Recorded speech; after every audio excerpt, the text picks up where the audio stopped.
Okay, so kita akan cuba bincang meiosis, buat sedikit latihan. Sebelum ini kita dah buat latihan untuk mitosis. Dan untuk hari ini kita akan cuba bincang meiosis lah. Okay, so kita dah tahu gene, DNA, kromosom, okay, dan apakah fasa-fasa dalam mitosis. Okay, ini kita dah bincang. So hari ini kita fokus kepada meiosis lah. Okay, kita fokus pada meiosis. Jadi apakah maksud meiosis? Okay, so meiosis dia tujuan dia sebenarnya untuk apa? Untuk menghasilkan gamet. Okay, menghasilkan gamet. Maksudnya kita mau pastikan bila anak kita, bila kita ada anak, kita punya anak bilangan kromosom sama dengan ibu bapa. Okay, kalau untuk manusia kita ada 46. Okay, kita ada 46 kromosom. Okay. Jadi bila berlaku meiosis, dia akan pecah dua. Okay, dia akan pecah dua.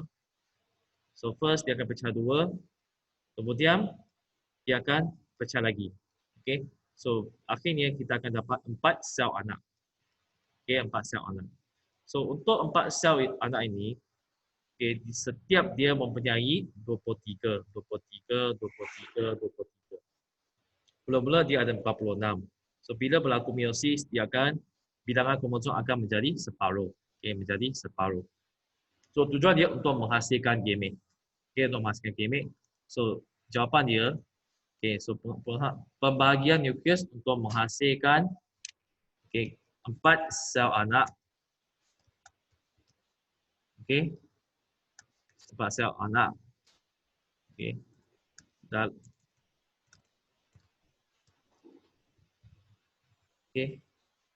Dan setiap satu, sorry ya, okay, 4 sel anak. So setiap satu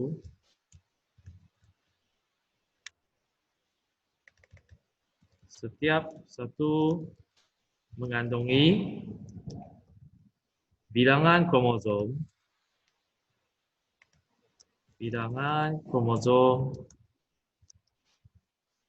separuh daripada bilangan kromosom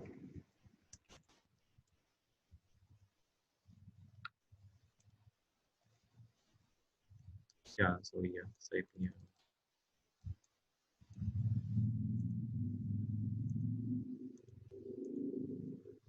Okey, separuh daripada bilangan kromosom sel induk. Kromosom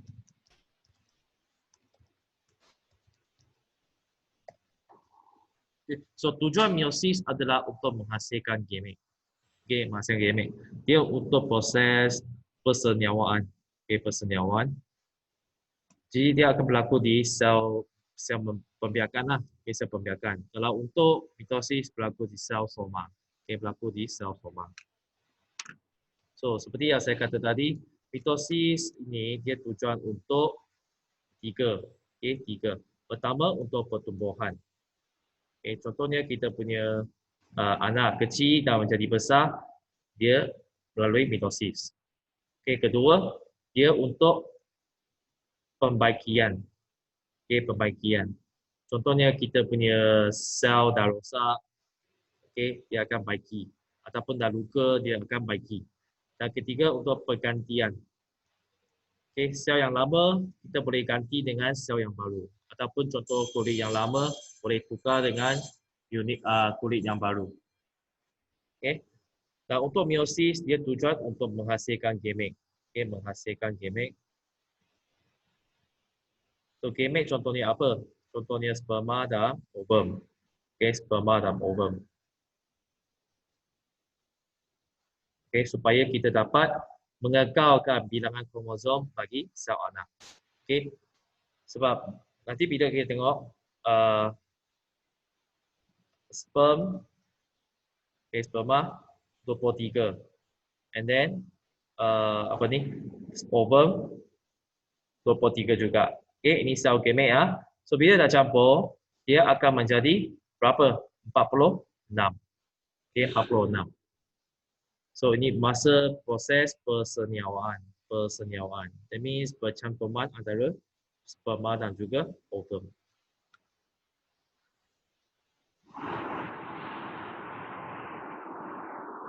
Okay, saya minta maaf lah sebab sekolah tengah buat renovation. So ada banyak bunyi. Okay, so next, banding bezakan pembahagian sel anak antara mitosis dan meiosis. So ada banyak perbezaan sebenarnya. Okay, so untuk pembahagian sel antara mitosis, dia berlaku di mana? Dia berlaku di sel soma. Okay, sel soma. So pembahagian sel dalam mitosis berlaku di sel soma. Okay. Manakala pembahagian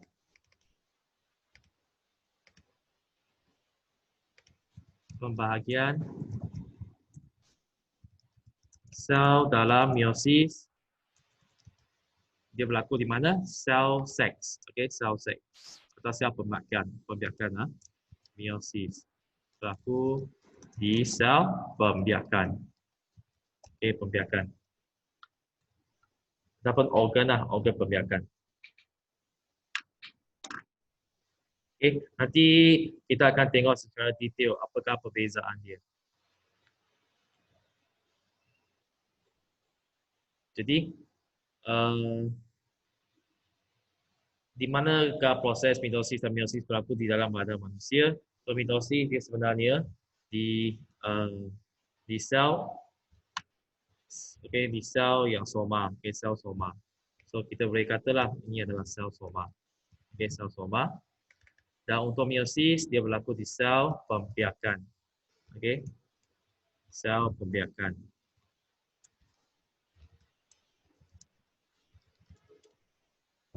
Okay. So kalau anda ingat, kita manusia ada 23 pasangan. Okay. 23 pasang kromosom. Okay. Di mana 22 ini, 22 dia adalah autosom. Okay, autosom. Dan satu dia adalah satu pasang kromosom seks. Okay, kromosom seks. Jadi kromosom seks ini kita ada, kalau untuk perempuan adalah XX. Okay, ini dua pasangan. Dan lelaki adalah XY. Okay, lelaki adalah XY.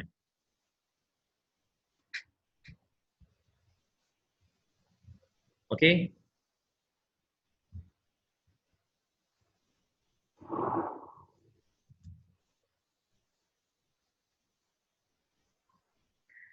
Okay, seterusnya kita tengok pada proses dia. Okay, proses untuk meiosis sebenarnya lebih kurang sama dengan proses meiosis. Okay, so ingat saya dah ajarkan. So untuk proses dia kita ada IPMATS. Okay, ini adalah basic. Okay, IPMATS. Okay, IPMATS. Okay, so I adalah interfasa. S adalah apa? Cytokinesis. P adalah apa? Profasa, metafasa, anafasa, dan telofasa. Okay, telofasa. So, untuk meiosis, kita akan lebih fokus pada tengah ini. Okay? Sebab anda ingat, meiosis dia belah dua. Okay? Dia two times of division. Kita ada meiosis 1, meiosis 2. So, kita ada profasa 1 dan 2. Metafasa 1 dan 2. Anafasa 1 dan 2. Telofasa 1 dan 2. Okay? So, sama juga, mula-mula kita ada interfasa. Okay? Interfasa. So, apa yang berlaku adalah sama seperti atas tu. So, kromosom dalam nukleus dia akan cuba menjadi pendek. Pendek dan juga tebal. Okay? Pendek dan tebal. Okay, so mula-mula dia menjadi pendek dan tebal. Okay, dan seterusnya setiap kromosom dia akan cuba buat double. Tengok gambar kan? Ni kita ada 1, 2, 3, 4. Okay, so dia akan menjadi double. Kan? Nampak tak? Ni mula-mula kita ada satu je. Macam ni. Okay, dia akan menjadi butterfly. Okay, so dia akan menjalankan proses replikasi. Okay, that means macam photostate lah. Replikasi. Okay, replikasi. And then dia akan membentuk dua kromatid. Okay, so seluruh ini adalah kromosom. Kalau kromosom dia ada pasangan yang ini. Okay, satu ini dia adalah kromatid. Okay, kromatid. Kromatid.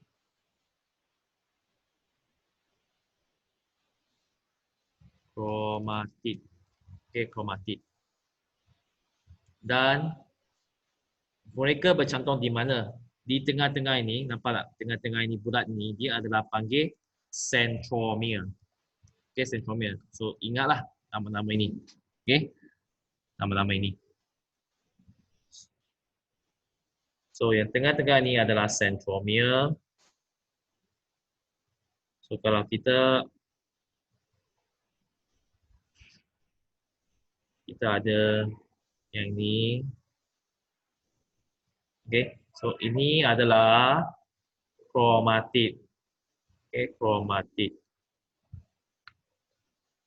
Okay, kromatid. So, seluruh ini adalah kromosom. Okay, kromosom. Okay, seterusnya. So, apa yang berlaku? Okay, so bila lepas berfasa, kita akan nampak berlaku apa? Okay, so dia akan berlaku pindah silang. Okay, nampak tak dekat sini? Dia cuba ubah. Semalam saya dah katakan. Contoh kalau kita ada macam ni. Okay, yang ini adalah merah. And then kita ada kromosom lain kan. Okay, contoh hitam. Okay, so mereka cuba buat pairing. Okay, so kalau dia buat pairing macam ni, kita panggil dia kromosom homolog. Okay, kromosom homolog. That means dia adalah satu pair.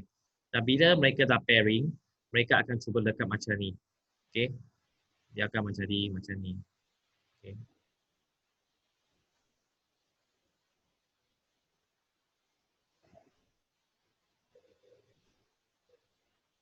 Okay, nampak tak? So mungkin satu bahagian in this part mereka akan cuba sentuh. Okay, so di bahagian sini kita panggil pindah silang. Okay, pindah silang. That means mereka akan cuba tukar. Okay, tukar gene. So contoh mungkin dia punya bahagian sini dengan bahagian sini. Mereka akan cuba tukar. Okay, akan cuba tukar. So at the end kita akan dapat macam ini. Okay. So dekat sini kita ada dapat hitam. Okay, hitam dan sebelah dia, okay, sebelah dia akan menjadi merah. Okay, nampak tak? Mereka dah tukar. So proses ini dikenali sebagai pindah silang.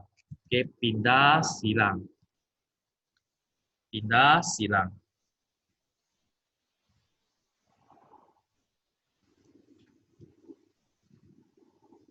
Okay, so berlaku menyebabkan apa? Menyebabkan pertukaran kandungan genetik.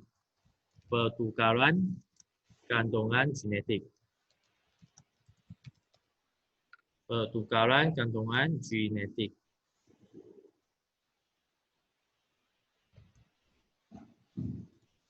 Okay, pertukaran kandungan genetik. Saya besarkan sikit.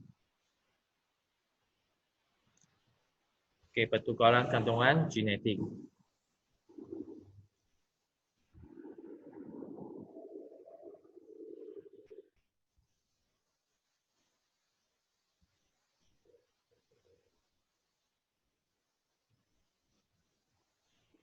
Okay.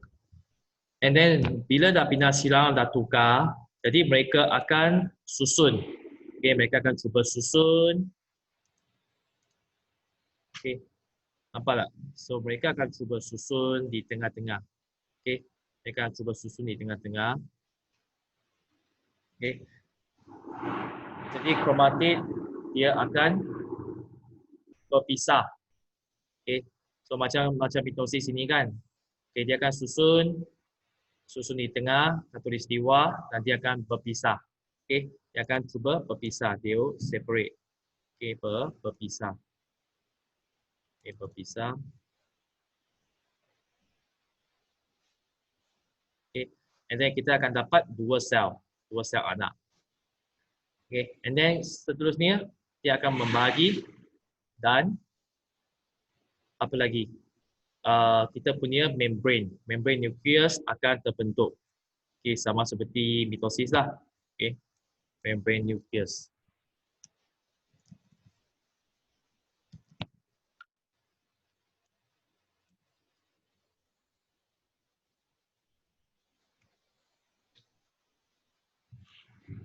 Oh, sorry. Okey. So ulang sajalah macam mitosis, and then akhir sekali kita dapat berapa sel anak? Kita ada 4 sel anak. Okey, 4 sel anak. Okey, 4 sel anak akan terbentuk. Dan setiap gamet mempunyai separuh bilangan kromosom sel induk. Okey, mula-mula contoh kita ada 46, akhir sekali kita hanya dapat 23 saja untuk setiap sel anak.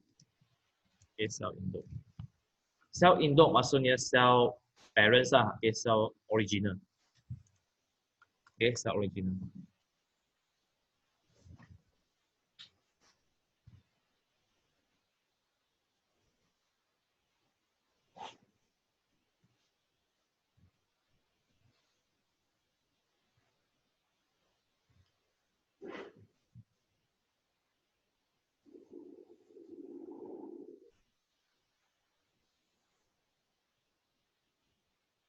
Okay, so ini adalah meiosis lah, okay, meiosis.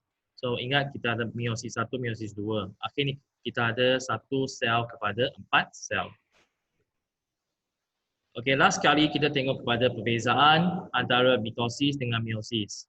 Okay, so untuk mitosis, jadi jenis sel yang terlibat adalah sel apa? Sel soma. Okay, sel soma. That means dia bukan sel seks. Okay, dia bukan sel seks. Dan untuk meiosis yang terlibat adalah sel seks lah. Okay, sel seks. Iaitu sel pembiakan. Okay, sel pembiakan. Okay, sel pembiakan. Bilangan kali sel membahagi. So, how many times mitosis dia membahagi? Dia satu kali saja kan? Okay, dia satu kali saja. So, untuk mitosis dia sekali saja, only one time. Okay, sekali. Tapi untuk meiosis dia berapa kali? Dia 2 kali. Kita ada meiosis 1, meiosis 2. Okay, ada meiosis 1, meiosis 2. Berapa bilangan sel anak yang terhasil? So, from 1 we divide into 2. Okay, untuk mitosis ada 2. Tapi untuk meiosis ada berapa? Ada 4. Okay, ada 4. Okay, ada 4 sel anak.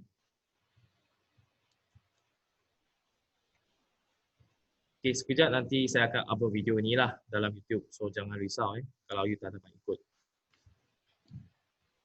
And then, bilangan kromosom dalam setiap anak sel. So, untuk mitosis, kita tahu kan, dia punya sel adalah sama. Akhirnya dia sama dengan sel induk, sama kan?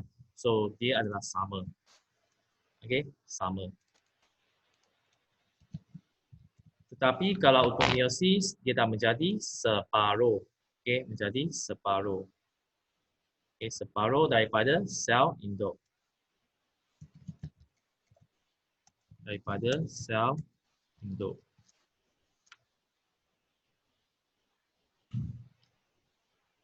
Okay, ini sama dengan sel induk.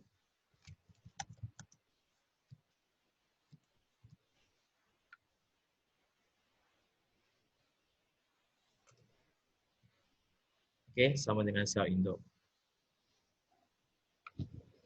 Okay, untuk kandungan genetik, mitosis dia semua macam fotostat kan. Bila kita fotostat, dia punya semua sel anak adalah sama. All are the same. Jadi dia punya kandungan genetik sama juga, sama dengan sel induk. Okey, sama dengan sel induk. Tapi kalau meiosis, dia akan beza. Setiap gamete dia akan beza. Sebab apa? Sebab kita tengok dia ada berlaku pindah silang. Nampak tak? Masih ingat bila kita ada yang ini. Okay, saya cuba show yang ini. Dekat sini. So, bila dekat sini, you see, kita berlaku pindah silang. That means dia ada pertukaran kandungan genetik. So, bila dah tukar, dia setiap sel anak dia beza tau. Kita beza. So, dia tidak sama. Okay. Berbeza dengan sel induk. Okay, berbeza dengan sel induk. Berlakunya pindah silang, so untuk mitosis dia tidak berlaku. Tidak berlaku. Okay, it never happens. Tapi untuk meiosis dia akan berlaku. Okay, dia akan berlaku.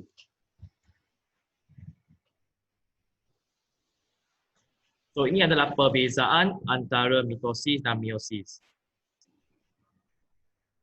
Okay. So biasanya esei esei dia suka tanyalah. Contohnya nyatakan dua persamaan dan dua perbezaan antara mitosis dan meiosis. So macam mana nak jawab? Untuk persamaan apa yang bersama, apa yang sama sebenarnya? Mereka melibatkan pembahagian. Okay, mereka melibatkan pembahagian. Lagi apa? Mereka menghasilkan sel anak. Okey, mereka akan menghasilkan sel anak. Okey. Selain itu apa lagi? Okey. Mereka berlaku apa ni? Replikasi DNA. Okey, berlaku replikasi DNA. So ini persamaan lah. Perbezaan banyaklah. Contoh dia punya jenis sel yang terlibat, bilangan kali sel membagi, bilangan sel anak hasil, semua ini adalah perbezaan dia. Okey. Lain kali kalau ada peluang kita cuba bincanglah satu soalan esei yang berkaitan dengan mitosis meiosis. Okey, so inilah tentang 5.1 lah. Okey. Mungkin anda masih tak faham lah mitosis meiosis, tapi tak apa, jangan risau. Okay, nanti kita akan ulang kaji balik. Because this topic is a bit hard. Dia sangat abstract. Kita susahlah bayangkan kan. So nanti kita akan cuba datang semula topik ini dan cuba faham. Okey. Tapi yang penting kena tahulah mitosis dia tujuan untuk pertumbuhan. Meiosis untuk penghasilan gamete. Okay, untuk pembiakan for reproduction. Okay, so itu sahaja daripada hari ini. Jadi hari Khamis lah. Okay, esok kita dah ada kelas. Hari Khamis kita akan sambung pewarisan. Okay, pewarisan trait. That means contohnya nanti kita akan tengoklah. Kalau contohnya bapa dia tinggi, mama pun tinggi. So anak dia macam mana? Okay, kita akan buat analisis berdasarkan satu gambar aja. Okay, so itu sahaja. Ada soalan tak?